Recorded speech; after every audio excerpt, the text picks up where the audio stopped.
இங்கு உரித்தனன். இது sunrise. உரிக்கிறேன்டா sunrise. அது உரிக்கிறேன்டா சூரியன் இல்லாம போயிட்டு தான் வருது இல்ல. அது சூரியன் எங்கட காட்சிக்கு கண்ணுக்கு தெரியாம இருந்து மீண்டும் தோன்றுது. அதே மாதிரித்தான் அவர்களுடைய தோற்றமும். ஆகவே இறைக்கு பிறப்பு இல்லை, பிறந்த நாளும் இல்லை. ஆகவே விநாயகருக்கு பிறந்த நாள் விநாயக சதுர்த்தி என்றும், புருவனுக்கு பிறந்த நாள் வைகாசி விசாகம் அல்லது கார்த்திகை நட்சத்திரம் என்றும் தவறாக எழுதுவதும் பேசுவதும் கடைப்பிடிப்பதும் எங்களுடைய பிரமாண நூல்களுக்கு பொருந்தாது. அதை சொல்லிக் கொள்வோம். இங்கே ஒரு நேர் வந்துட்டார் டாக்டர், அவரை கேட்டு பார்ப்போம். ஹலோ வணக்கம். அவர் போயிட்டார் போல இருக்கு. ரைட், தொடர்ந்து டாக்டர் நீங்கள் இதில் நான் ஒரு கேள்வி வைக்கலாம்னு நினைக்கிறேன். இப்போ 10,400 வருடங்களுக்கு முதல் சங்கம் காலம் என்று நாங்கள் சொல்கிறோம். அப்போ அதுக்கு முன்னரே எங்களுடைய மக்கள் தோன்றி இந்த சங்கம் அமைக்கக்கூடிய ஒரு தகுதி நிலை பெறுவதென்றால் நாகரிகம் பெற்றவர்களாக இருக்க வேண்டும். இவ்வளவு நூல்கள், இவ்வளவு அமைப்புகள் இதெல்லாம் இருந்து ஆர்கனைஸ் பண்ணி செய்ய வேண்டாம். சங்கம் அமைப்புறது எவ்வளவு கஷ்டம் என்று இப்ப தெரியும். ஒரு சாதாரண 4-5 பேரோட கூட்டம் வைக்கிறது பிரச்சனையா இருக்கு. அக்காலத்தில் யாழ்ப்பாணத்திலிருந்து அருமையான சிவஞான சுந்தரம் நினைக்கிறவருடைய பெயர் சிரித்திரன் என்ற இதழ் எழுதி வந்தோம். அவருடைய காலத்திலே நாங்கள் அவரை அருமையாக கண்டுகொள்ள ஒரு தமிழ் பொக்கிஷம். அவரை எல்லாம் நாங்கள் கொள்ள வேண்டும். அவருடைய சரித்திரத்திலே இந்த நகைச்சுவை துணுக்குகள் கார்ட்டூன்கள் போடுவார். அப்போ ஒருவர் கேள்வி கேட்டிருந்தார், ஆள் நடமாட்டம் இல்லாத தீவிலே 2 தமிழர்கள் சந்தித்தால் என்ன செய்வார்கள்? அவர் ஒரு படம் போட்டிருந்தார். படம் போட்டு கீழே அந்த படத்திலே ஒரு மேசை உண்டு, 2 பேர் இருந்து இப்படி ஆளையால் கையை காட்டி சண்டை பிடிச்சு கொண்டிக்கணும். சொல்றார், சங்கம் அமைப்பார்கள், சண்டை பிடிப்பார்கள் நாசுக்காக சொல்லு. அவருக்கு நல்ல இது இந்த பத்திரிகையில வர துவங்கிட்டு தினகரன் பத்திரிகையில எல்லாம் இந்தியாவிலும் கூட அவர் புகழ் பெற்றிருக்கின்றார். அவருடைய ஆக்கங்கள் முழுமையாக வெளிவர வேண்டும். இலக்கியவாதிகள் அதற்குரிய முயற்சிகள் எடுக்க வேண்டும். அவருடைய நினைவு கூறப்பட வேண்டும் சிரித்திரன் மாதிரியில். அப்ப அப்படிப்பட்ட இதுல பார்க்க சங்கம் அமைப்பது எவ்வளவு கஷ்டம். நாங்கள் 1 அல்ல 2 அல்ல 3 சங்கங்கள் 1 வருடம் 2 வருடம் அல்ல ஆயிரக்கணக்கான வருடங்களாக வைத்திருக்கின்றோம். இனம் எவ்வளவு தூரத்திற்கு நாகரிகமான ஒரு இனமாக பன்னெடுங்காலமாக இருந்து வந்ததற்கு இதற்கு விட வேறு சான்றுகள் தேவையில்லை. பல பேர் தமிழென்றும் சைவம் என்றும் வீணாக பெருமைப்பட்டு பீட்டி பிதட்டி கொண்டு தெரிகிறது. அது உண்மையிலே என்னத்துக்கு பெருமைப்பட வேண்டும் என்று தெரிய வேண்டும். சும்மா போய் இளைஞர்களுக்கு எல்லாம் தமிழ் மொழி சைவம் என்று சொன்னால் அவர் கேட்பார். எல்லாருக்கும் தாய் சிறந்தவள் தான், என்னுடையதான் எனக்கு சிறந்தவள், அது வேற விஷயம். ஆனால் இதிலே சில சிறப்பு அம்சங்கள் உண்மையாகவே இருக்கின்றன. அதை காட்ட வேணும். அதை எடுத்து அதை பிடித்துக் கொள்ள வேண்டும். அதை விட்டு வெறுமனே ஒரு வெறி கொண்ட மாதிரி சொல்லக்கூடாது. இளைஞர் தலைமுறை ஏற்றுக்கொள்ள மாட்டுது. We want the rational and evidence based. இப்பொழுது அப்படித்தான் இந்த விஷயத்தை ஆதாரத்தோட ஒரு பகுத்தறிவுக்கு ஒவ்வொக்கூடிய விதத்தில் அதை சொன்னா தான் அதை ஏற்றுக்கொள்வார்கள். தவிர நாங்கள் சும்மா இருந்து கொண்டு கல் தோன்றி மண் தோன்றா காலத்தை முன்தோன்றி மூத்த தமிழண்டு முழங்கிக் கொண்டிருந்தால் அரசியல்வாதி கத்துற மாதிரி வந்துடும். அப்படித்தான் அரைகுறையாக படித்தவர்களும் இவ்வாறு கத்தி குளறிக்கொண்டு அதுல அந்த ஆர்வம் இருக்குது அவர்களுக்கு, அதை பாராட்ட வேண்டும். அந்த பற்று இருக்குது. அதை எப்படி வெளிப்படுத்துவது, எப்படி மற்றவர்களுக்கு சொல்லுவது என்ற விதயம் தெரியாமல். அப்ப தமிழுக்கு இப்ப எல்லா மதங்களும் சிறந்தவைதான், எல்லா மொழிகளும் சிறந்தவை, அதற்குரிய பண்புகள் எல்லாம் இருக்கின்றன. அதிலே தமிழுக்கு என்று சில சிறப்புகள் உண்டு, அதே மாதிரி சைவத்துக்கு என்று சில சிறப்புகள் உண்டு. அதான் அங்கே இருக்கின்ற அந்த விஷயம். அவை என்னவென்று தெரிந்து கொண்டால் பிறகு மற்ற மதங்களை மற்றவர்களை நேசித்துக் கொள்ளலாம், அவர்களை விளங்கிக் கொள்ளலாம். அவர்கள் மதத்துக்காக சில விஷயங்களை செய்யும் பொழுது எங்களுக்கு பார்க்க சில வேளையில் அதை ஏற்றுக்கொள்ள முடியாதா இருந்தாலும் அவர்கள் தங்களுடைய இதை ஏற்றுக்கொள்கிறார்கள் என்பதை நாங்கள் ஓரளவுக்கு விளங்கி இங்கே இன்னொரு நேரம் இருக்கிறார். டாக்டர் கேட்டு பார்ப்போம். வணக்கம். வணக்கம். வணக்கம் ஐயா. மயில்வானம். சொல்லுங்க. ஞானியார் எங்கட டாக்டர் லம்போதரன் ஐயாவுக்கும் உங்களுக்கும் முதல் எனது கனடா வாழ்த்துக்களை தெரிவித்துக் கொண்டு உங்களுக்கும் எனது ஒரு கேள்வி என்னென்று சொன்னால், இந்த பிறப்பு அதாவது மறிவண்ணாமல் இருக்கிற ஆக்களுக்கும் மற்றது பிள்ளைகள் இல்லாத ஆக்களுக்கும் மறுபிறப்பு இல்லை என்று மற்றே சொல்லினோம். அது எவ்வளவு உண்மை இருக்கின்ற அறியணும். பச்சை போய் சொல்லி போட்டார். விளையாட்டு அப்படி எந்த இடத்திலையும் கூறப்படவில்லை. இல்ல இந்த கிறிஸ்டியானிட்டி ஒருத்தர் சொன்னா தான் எனக்கு தெரியா பைபிள்ல இருக்கு அப்படி இருக்கான்னு சொல்லி அவர்கள் பிறப்பை பற்றி சொல்லுவதில்லையே. அதானே கிறிஸ்தவ மதத்திலே மறுபிறப்பை பற்றிய கொள்கைகள் ஆங்காங்கே மறைமுகமாக சில இடங்கள்ல இருக்குது. ஜீசஸ் கிறிஸ்துவே கேட்கிறார்கள், நீர் யார் என்று, நீர் எலியாவோ என்று. ஜீசஸ் கிறிஸ்துவே கேட்கிறார், என்னென்று சொல்லிக் கொள்கிறார்கள் என்ற இவர் எலியாவோ என்று பேசுகிறார்கள் வெளியில என்று சீடர்கள் சொல்லுகிறார் என்றால் மறக்க பிறந்திருக்கிறார். அதே மாதிரி ஞானஸ்நான யோவானும் நீர் யார் என்று கேட்கிறார். அவர் முந்தியிருந்த எலியா தீர்க்கதரிசியோ முந்தியிருந்த தீர்க்கதரிசியில் ஒருவர் திருப்பி வந்திருக்கிறார். அது மறைமுகமாக மறுபிறப்பை காட்டுகின்றது. ஆனால் நேரடியாக மறுபிறப்பை திருச்சபை கொள்கைகள் மறுபிறப்பு இருப்பென்று சொல்வதில்லை. அதுல தவறு கிடையாது என்று கேட்டால் பிறப்பு இருக்குது இல்லை நம்பிக்கை அது வேறு.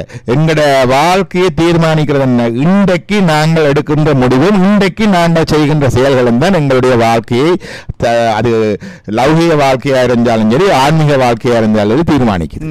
அப்ப இன்றைக்கு செய்கிறத யோசிச்சு கொண்டிருக்க அவர்கள் அதை பற்றி மற்றதை பற்றி கவலைப்படவில்லை, யோசிக்கவில்லை. இன்றைக்கு செய்கிறத சரியா செய்தால் மற்றது சரியா வரும். அதான் அவருடைய போக்கஸ். அதுல தப்பு கிடையாது. ஆனால் அங்கே அவர்கள் மறுபிறப்பை பற்றி இப்படி விவாதம் உள்ளவர்களுக்கு இல்லை அப்படி இல்லை என்ற மறுபிறப்பை பற்றியே சொல்லவில்லை. பிறகு எப்படி அவர்கள் இதிலே சொல்லுவது? அப்ப அவர் பேசியவருக்கு நான் நினைக்கிறேன் விவிலிய வேதமும் சரியாக தெரியவில்லை போல இருக்கின்றது. நன்றி நன்றி உண்மை. நன்றி ஐயா. நன்றி. வணக்கம். வணக்கம். இன்னொரு நேர் இருக்கிறார். வணக்கம். எங்களுடைய டாக்டர் அம்பூதரன் அவர்களே, சின்ன ஆசிரியர் அவர்களே, வணக்கம்மா. உங்களுக்கு கனடா தின வாழ்த்துக்கள் உரித்தாகட்டும். உங்களுக்கு வாழ்த்துக்கள். நன்றி ஐயா.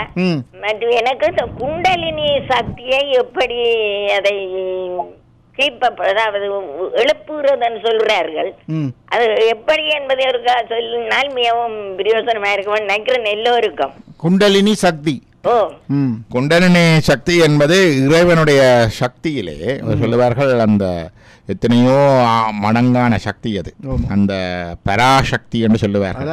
அப்போ அதுல இருந்து அந்த பரசிவன் அந்த சக்தியில இருந்து ஒவ்வொன்றாக அந்த படிப்படி அந்த சக்தியை தாங்க முடியாது.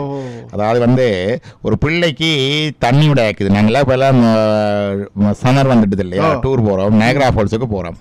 ஒரு குழந்தை பிள்ளைய கொண்டு போறோம், 4 மாசம் 5 மாசம். குழந்தைக்கு தண்ணி வேணும். நயகரா ஃபால்ஸ்ல போய் பிடிக்கலுமா, சிதறி போயிடும். அதே மாதிரியாக இந்த இறைவனுடைய சக்தியையும் நேரடியாக எடுக்க முடியாது. அந்த சக்தி, அந்த பராசக்தி, பிறகு அதுக்கு பிறகு அடுத்த சக்தி, அப்படியாக ஞானாசக்தி, அதில் எத்தனையோ 1000 ஒரு பங்கு கூறு கிரியா சக்தி, அதில் எத்தனையோ 1000 ஒரு கூறு இச்சா சக்தி. இப்படியெல்லாம் ஒவ்வொரு சக்தி வடிவம் அப்படி இறங்கி இறங்கி இறங்கி வருகின்றது. அதிலே ஒரு கூறு இந்த ஆன்மாவுக்குள்ளே இருக்கின்றது, ஆன்ம சக்தி. அதே மாதிரியா குண்டலினி சக்தி என்று இது சக்தியினுடைய ஒரு கூறு. இது எங்கே இருக்கின்றதுன்னு கேட்டால் மூலாதாரத்திலே இருக்குது. எங்களுக்கு 6 ஆதார சக்கரங்கள். ஆதாரம் என்றால் அது பேஸ், அது இல்லாம இல்லை. எங்களுக்கு தெரியும் 6 ஆதார சக்கரங்கள். இது மூலாதாரம், சுவாதிஷ்டானம், அநாகதம், விசுத்தி, ஆக்னி, சகஸ்டாரம் என்று சொல்லி அந்த 6 ஆதாரங்களை கடந்து வந்தோன்னு சகஸ்டாரம் தலையிலே. மூலாதாரம் முக்கோண வடிவமானது. அது எங்களுடைய குதத்துவாரம், மலத்துவாரத்துக்கும் புறப்புறுப்புக்கும் இடையிலே இருக்கின்றது. அதான் மூலவரத்தம் நாங்கள் சொல்ல மூலம் அதுதான். அங்கே இது ஒரு சுருண்ட பாம்பு. இது சிங்கிள் கோயில்டு வயர் என்று சொல்லுவார்கள். எலக்ட்ரிசிட்டி சொல்லிக்க சிங்கிள் கோயில்டு வயர். நாங்கள் பாம்பாக சுருண்டு இருக்கின்றது, 2.5 சுற்றாக சுருண்டு இருக்கின்றது. அதான் காமாட்சி அம்மன் கோயில்ல பாத்தீங்கன்னா 2.5 சுத்து அந்த பிரதர்ஷனம். அப்ப இந்த சுற்று அது இருக்கின்றது, அங்கே இருக்கின்றது. அது உறக்க நிலையிலே இருக்கின்றது, எல்லாருக்கும் இருக்குது. இதை தட்டி எழுப்பினால் அந்த சக்தி எழுந்து அந்த நாடி, அந்த சேனல்ஸ், நாடி என்றால் ஏதோ அனட்டமிக்கலா அல்லது நாங்கள் டிசெக்ட் பண்ணி பார்க்கறதோ ஸ்கேன் பண்ணி பார்க்கறதோ இல்லை, சேனல்ஸ். அது பார்க்க முடியாது. அதை சில பேர் எலக்ட்ரிசிட்டி, எலக்ட்ரோ மேக்னெட்டிக் அதெல்லாம் தப்பு. அது ஆதார சக்கரங்களையே சில பேர் நிரம்ப முடிச்சு சேக்ரல் பிளெக்சஸ், எபிகாஸ்டிக் பிளெக்சஸ் என்றெல்லாம் சொல்லுகிறார்கள். அப்படி ஒன்றுமில்லை. யோக நூல்களில் சகடாயோக பிரதேபிகையிலோ திருமந்திரத்திலேயோ அப்படி சொல்லப்படவில்லை. அந்தந்த இடத்துக்கு நேர இருதயஸ்தானத்தில், கண்டத்தில், புருவ நடுவில் அந்தந்த இடங்கள்ல அது இருக்குது. அப்ப இந்த மூலாதாரத்தில் இருக்கிற குண்டலினி சக்தி மேலெழுப்பினால் ஒவ்வொன்றாக மேலெழுந்து போகும். மேலெழுந்து சென்று அவங்க புருவ நடுவில் இருக்கிற ஆக்ஞாவை கடந்து அங்கால போனா சகஸ்டாரத்தில் அது ஒரு பேரின்பத்தை அனுபவிக்கும் முறையுடன் சேர்ந்து. இதுதான் அந்த குண்டலினுடைய தத்துவம். இந்த குண்டலினி யோகா குருமுகமாக பயில வேண்டியது. அது தனியாக வானொலியில கேட்டோ வீடியோ போட்டு பார்த்தோ செய்யலாது. மற்றது வாய்ச்சும் குருவுக்கு வந்து குண்டலினி சித்தி இருந்தா தான் ஞானவருக்கு சித்திக்கும். கட்டாயம். இது வந்து குரூப் கிளாஸ் போட்டு குண்டலினி யோகாண்டு கொடுக்க முடியாது. இரண்ட எல்லாருக்கும் வராது. அவர்களுடைய பக்குவ நிலை ஒவ்வொருத்தருக்கும் வித்தியாசமா இருக்கு. இந்த குண்டலினி சாதாரண யோகா செய்யற மாதிரி தான் திருமந்திரத்தில் இருட்டறை மூளையில் இருந்த குமரி. இருட்டறை மூளை தான் இந்த மூலாதாரத்துல முடங்கி கிடக்கிற குண்டலினி சக்தி. இருட்டறை மூளையில் இருந்த குமரி குருட்டு கிழவனை கூடல் வேண்டி. குருட்டு கிழவன் என்றது ஆன்மா. அவர் ஏன் குருடா இருக்கிறார்? ஆணவ மனத்தால பீடிக்கப்பட்டிருக்கிறார். அப்ப ஆணவ மனத்தால அந்த பீடிக்கப்பட்டு இந்த டார்க்னஸ் ஆஃப் இக்னோரன்ஸ்ல இருட்ட குருடா இருக்கிறது இந்த ஆன்மா. குருட்டு கிழவனை கூடல் வேண்டி. அப்ப இது குமரியாம், அது கிழவனா. இது இருட்டற மூலையில இருக்குதாம், அது மூலாதாரத்துல. அவர் குருட்டு கிழவனாம், கூடல் வேண்டி. அவ என்ன செய்கிறாள்? குருட்டினை நீக்கி அந்த ஆணவத்தை அழித்து வெளிச்சம் வருகுது, பார்வை வருகுது, அறிவு வருகுது. குணம்பல காட்டி எண் குணங்களும் ஆன்மாவுக்கு சித்திக்குது. ஜீவன் சிவனாகுது காட்டி. சில இடத்துல மாப்பிள்ளை எடுக்க அப்படி இருக்கிறது இல்லையா? சில இடத்துல லவ் வந்துடும், ஆனா ஸ்டேட்டஸ் சரி வராது. ஒண்ணு அது கேட்ட வேற சரி பண்ணி எல்லாம் செய்யறது அந்த அட்ஜஸ்ட்மெண்ட் மாதிரி. குருட்டினை நீக்கி குணம்பல காட்டி மருட்டி அவனை மனம் புரிந்தாளே, அதான் குண்டலினி யோகம். அப்ப இந்த குண்டலினி யோகத்துக்கு அப்படி இருக்கிறது. இது அம்மா கேட்ட கேள்வி, இதை எப்படி எழுப்புவது? முதல்ல அது வந்து இது எல்லாருக்கும் தேவையில்லை. இது யோக மார்க்கத்திலே இருக்கிறது. குரு மூலமாக பயின்று கொள்ள வேண்டும். குருவுக்கு குண்டலினி சக்தி இருக்க வேண்டும். பயில்பவர்கள் பொதுவாக இளமையிலே பயில வேண்டும். ஏன்னா இந்த குண்டலினி சக்தி தான் பாலியல் சக்தியாகவும் வெளிப்படுகின்றது. அப்ப வயசான காலத்திலே இதை பயில்வது பெரிய பிரயோசனம் இருக்காது. இதை எப்படி எழுப்புவது என்பதற்கு விவேகானந்தர் சொல்லுகின்றார் ஒரு இது ஓம் என்ற ஓம். ஏன்னா மூலாதாரத்துக்கு பாத்தீங்கன்னா எல்லாம் போட்டிருக்கிறார்கள். மூலாதாரம் முக்கோண வடிவம். அதுல வந்து நடுவில் இந்த குண்டலினி சக்தி இருக்குது. அதுக்கு மந்திரம் ஓம், அதுக்கு தெய்வம் விநாயகர் எல்லாம் இருக்குது யோக நூல்கள்ல. அப்ப விவேகானந்தர் சொன்னார் என்ன, இந்த ஓம் என்ற மந்திரத்தை தனியே இருந்து 3 நாட்கள் தொடர்ந்து சொல்லிக் கொண்டு வர குண்டலினி எழும்பும். He says that. He said that. தனியா இருந்து 3 நாட்கள் ஓங்கார ஜபத்தை இந்த முறையாக சொல்ல வேண்டும். சொல்லிக் கொண்டு வர இந்த குண்டலினி சக்தி எழும்பும். அதே மாதிரியாக மற்ற மந்திரங்களுக்கும் குண்டலினி சக்தி எழுப்புகின்ற தன்மை உண்டு. காயத்ரி மந்திரம் சொல்லுகின்ற பொழுது குண்டலினி எழுப்புகின்ற தன்மை இருக்கின்றது. மற்ற மந்திரங்களுக்கும் இருக்கின்றது. ஜபத்தின் போது அது எழுந்து வரும். அது தானாக அந்த நேரத்திலே நிகழ்கின்ற ஒன்று. எத்தனையோ பிறவிகளுக்கு ஊடாக அந்த நிலை வரும்பொழுது அது வரும். அது வந்து பிறகு எல்லா சக்கரத்தையும் தாண்டி மேலே போக வேணும். அது வேணும். அதுல வந்து சொல்லுவார்கள், இந்த கழுத்துல இருக்கிற சக்கரம் இருக்குது விசுத்தி. அந்த விசுத்தியை தாண்டது மிக கஷ்டம். அதுக்கு அங்கால போகைக்குள்ள அநாகதம் என்று இருதய சக்கரம் இருக்கு இல்லையா? இருதயத்துக்கு அந்த குண்டலினி வந்த உடனே ஒரு துவனி கேட்கும், அநாகத துவனி. அந்த ஓங்காரம் உங்களுக்குள்ளேயே கேட்க தொடங்கும். ஓங்காரம் உங்களுக்குள்ளேயே கேட்க துவங்கும். இதுல அசபா ஜபம் என்று சொல்லுவார்கள். ஜபிக்காமலே வர்ற ஜபம், வாதிலிருந்து கொடிக்குறையில ஜபிக்காம. அப்ப இருதய சக்கரத்துக்கு குண்டலினி வர துவங்கினோடனே ஓங்காரம் உங்களுக்குள்ளேயே கேட்கும். சுந்தரமூர்த்தி நானாருக்கு சொல்லுவார்கள் இல்லையா, சிலம்பொலி கேட்டதுண்டு. அது இதுதான், உள்ளுக்குள்ளே கேட்டு. நாயன்மார்களுக்கு அநேகமாக இந்த இது சில பேருக்கு இருந்திருக்கு, எல்லாருக்கும் இல்லை. அந்த மார்க்கத்திலே சென்று அந்த யோக மார்க்கத்திலே போனவர்களுக்கு வந்திருக்கின்றது. அப்ப அந்த இது கேட்கும், இதுக்குள்ளே இருந்து கேட்டு அநாகதத்திலே கேட்கிற அது எந்த நேரமும் கேட்டுக்கொண்டே இருக்கும். அப்பாடு அந்த அதுக்கு மேலே எழும்புறது அரிது. அதுக்கு மேலே எழும்பி கண்டத்துக்கு வந்தால் இந்த சத்தம் நின்று ஒரே நிசப்தம், ஒரே இருட்டா இருக்கும். இதுதான் நள்ளிருளில் நட்டம் பயின்றாடும் நாதனே. இதான் நல் இருளில் நட்டம். இது கண்டத்துல விசுத்தி.